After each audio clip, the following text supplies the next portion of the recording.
Good afternoon, Year 6. I hope you're well and have got through today's learning relating to your English, reading and maths successfully. You might already have done your yoga. If not, you might be planning to do that after this session. I also hope I've managed to see you on Zoom this morning, so it'd be great to catch up. Today in our RE session, we're thinking about how the behaviour of people who are part of the Islamic faith, so how Muslims are influenced in their behaviour by the Qur'an. Okay, so we're thinking about how their behaviour is influenced by the Qur'an. We're going to think as well about people of other faiths and people without a faith and how they also might be influenced.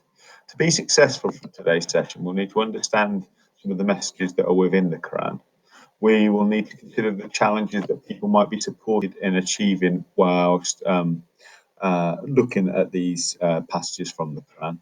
We'll think about how the teachings of the Quran would affect the actions of these people. And then we're going to remember texts you might have been influenced by, which in the past or that you've read recently that could alter how, or might have already altered how you've acted. Okay. So I think we're really engaged with today's session. I think today's session is really good on a number of levels, but particularly if you're somebody who either has another faith or who has been influenced by other texts in your life, I think today's lesson will really resonate with you. I think it will really make more sense to you. It's not just about people who are part of the Islamic faith. Okay, guys, now a bit of a recall from previous weeks. We looked last week at 99 names which were included in the Quran to describe the Prophet. And what I'd like you to think about is if you can remember what these different names mean. Okay, so what their anglicised versions mean. You've got that on your sheet, so if you could pause your video now, and whilst you pause it, think about whether or not you're clear on what these names mean. Okay, what they're synonymous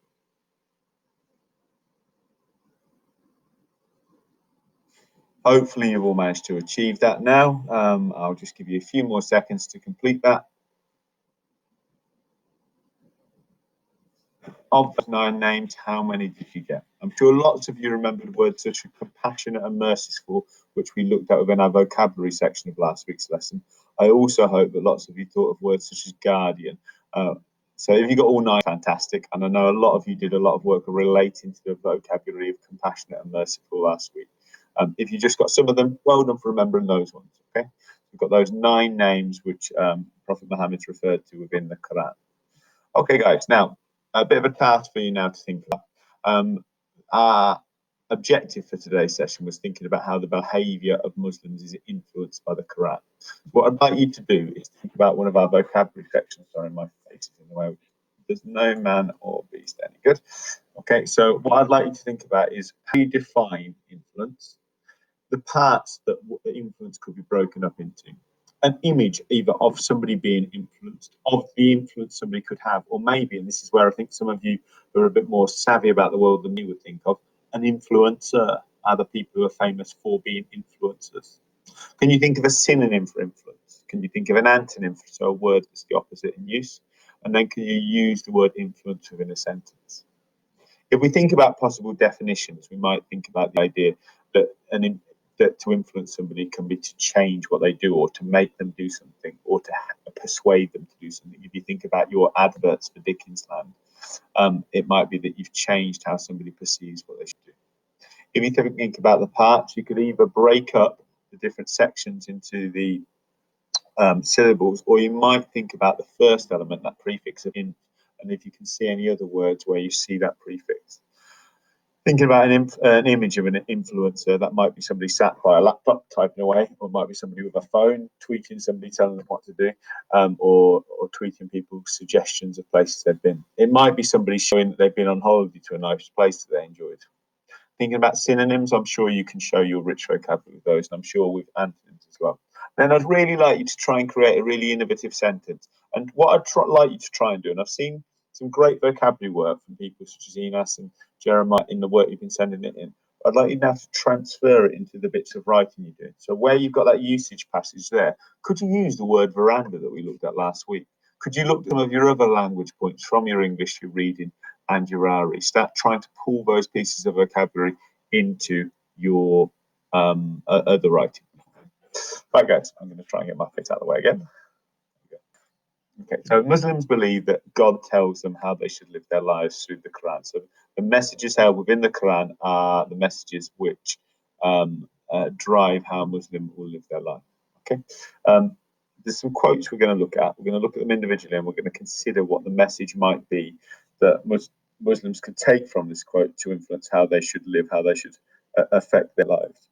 Okay, so the first quote is, "And whoever does evil or acts unjustly to his soul, then ask forgiveness of Allah, he shall find Allah forgiving, merciful."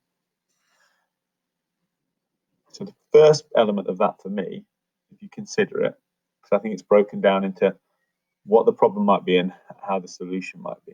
Let's have a look at that one. Okay, so many of you will have now noticed, and whoever does evil or acts unjustly. So it's the idea that somebody who's made errors, somebody who hasn't acted kindly, somebody who's done bad things. Then the second element is he shall find Allah forgiving, merciful. So for me, I take from that that even if you make mistakes, if you ask for forgiveness, then you will receive it. Okay, and it's that idea of forgiveness that's being taught there. Second one, and fighting God's cause against those who wage war against you, but do not commit aggression, for verily God does not love aggressors. So consider that, consider the message that are held within that.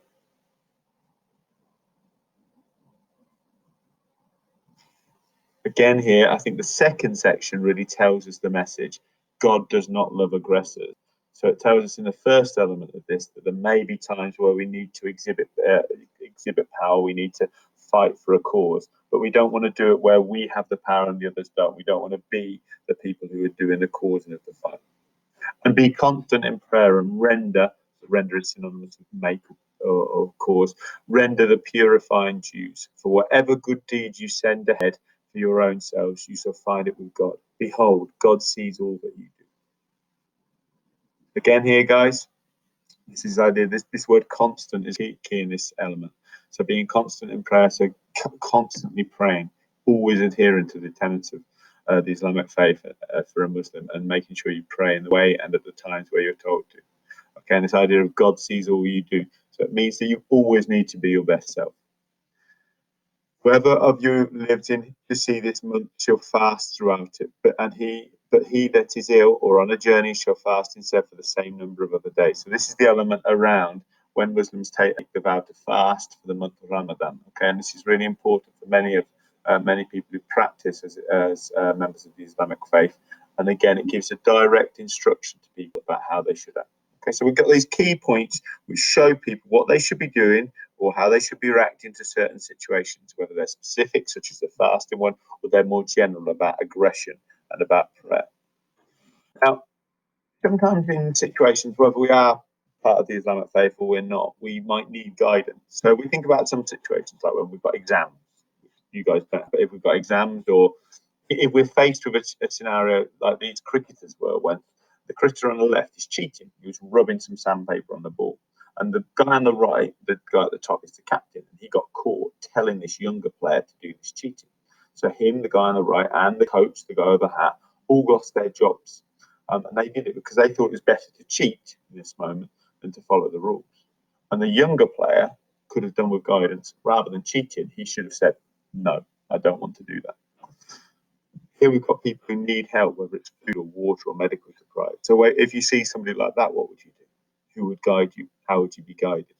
And again here, the gentleman on the left is a very famous poet called Michael Rosen. And the boy on the right, the young man on the right, is his son who unfortunately passed away. And the way that Michael Rosen reacted to that terrible sad news would be a situation you might need some guidance. Okay, so these are all situations we might face in our life where we might need some guidance. So we have a look at this first one, so where Michael Rosen, the gentleman in the blue jumper, his son passed away. We've got this situation. Where might he have looked? Well, he at the time didn't feel he had somewhere he could look. He felt very sad. Now, I know from personal experience, and I know from other people's experience, that they then look in the book that he wrote. They look in the book where he reflected on his own experiences about how to react to them. I know from people who have tests, sometimes they might look at their teaching, hopefully with better hair than that. But they also might look at members of their family. I know from people who are faced with moral choices like whether they should help or whether they should cheat, might look at other situations, might need other guidance. They might talk to friends, family, They might look at elements of their faith if they have faith. There's different ways we seek guidance. Here we've got a boy. If you just read the scenario about the mum and dad who are arguing at home and are starting to feel worried about it, wanting to know if there's anything he can do to stop them fighting and questioning whether he's done anything wrong. Now, if he's a person of faith, he might look for messages within a book which is sacred to him, such as the Bible, such as the Qur'an, such as the Torah, or he might talk to people as part of his faith. Furthermore, he might speak to people at school, whether they're friends, teachers, or he might speak to people at school. So there's lots of people he can speak to about how he is not to blame. It's people who are considering stealing, but because they want to stay popular. Will they look for guidance in a text such as the Quran, or will they think about talking to friends and family? Will they think about teachers? There's lots of places you can pull guidance from. Family is really important in this as well. Okay, so you can just think about how you can be influenced. Now, what I'd like you to do today is I'd like you to think about all these different people. So the first one is people who make moral choices. Particularly the girl and the cricketer. They're both making a choice as whether they should do something they kind of know is wrong because they're being pressured into it. The boy on the left is feeling a bit lost and might need some support. The children in the middle who are doing tests might feel a bit upset or concerned about the nature of the test and they're stressed. Then we've got the idea of somebody who's just feeling sad because bad things have happened to them. And finally, we've got people who need help. And all these people might need help and might receive support and guidance. And sometimes for Muslims, they say that the Quran makes them stop and think before they do things. When they in these difficult situations, they get guidance from God, which tells them the right thing to do. That's what they believe. Now, what I'd like you to do today is have a look at this. These are some other quotes from the Quran, which feature moral messages. So we have the first one about how seeking assistance. The second one about the need for worship. The third one about how people who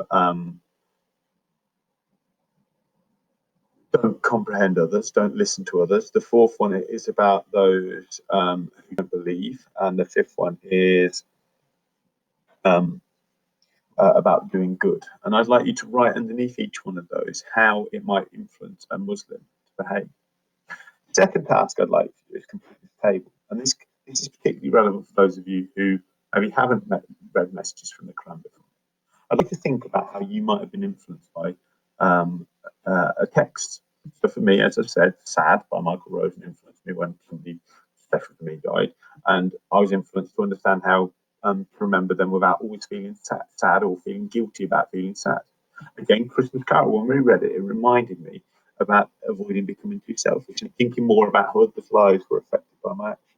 So I'd like you to think about all the stories, all the texts, all the maybe sacred books that you've read along the way and how they've influenced you. Thank you very much for listening today. Thank you for engaging with that. And I look forward to seeing all your work with 6. Thank you very much, guys.